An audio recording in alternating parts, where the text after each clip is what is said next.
sa katarungan. True peace is not merely the absence of tension. It is the presence of justice.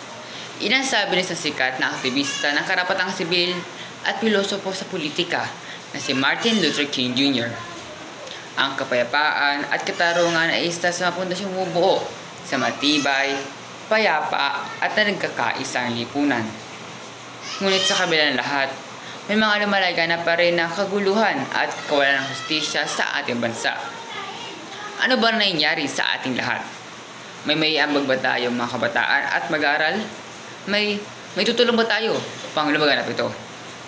Ngayong taong 2025, marami tayong nababalita ang mga kaganapan na may kinalaman sa kapayapaan at katarungan.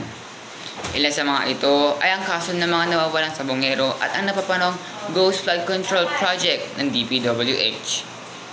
Wala na nga bang kapayapaan at hustisya ang ating bayan? Kamakailan lang ay naibalita sa buong bansa ang rally na naganap sa labas ng Diskaya Compound. Isinulong ito ng mga survivors at environmental groups na ang naganap na rally upang may bahayag ang kanilang naranasan sa ilalim ng pangongontrata ng mga Diskaya. Ang mga kaso rin ng napapanahon na ang sangkot ay ang kabataan tulad natin.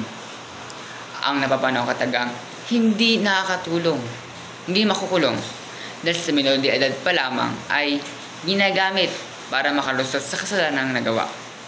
Hindi makatarungan ang paggawa ng kasalanan at paglabag sa batas. Pagkatapos ay gagamitin ito. Ito ay inhumane and injustice, lalo pa sa mga biktima at sa pamilya nito.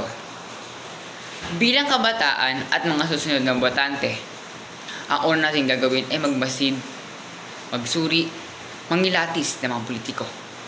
Sa atin na din magsisimula ang pagbabago at kapayapaan. Sa atin na magmumula ang mga bagong leader ng ating bayan. Huwag tayong manahimik sa kasakimang nagaganap sa paligid. Maging boses tayo upang mamulat ang mga diwa ng Pilipino. Isabuhin natin ang katotohanan ay hindi maililibing sa nakaraan at ang kapayapaan ay ang tagumpay sa pagkamit ng katarungan.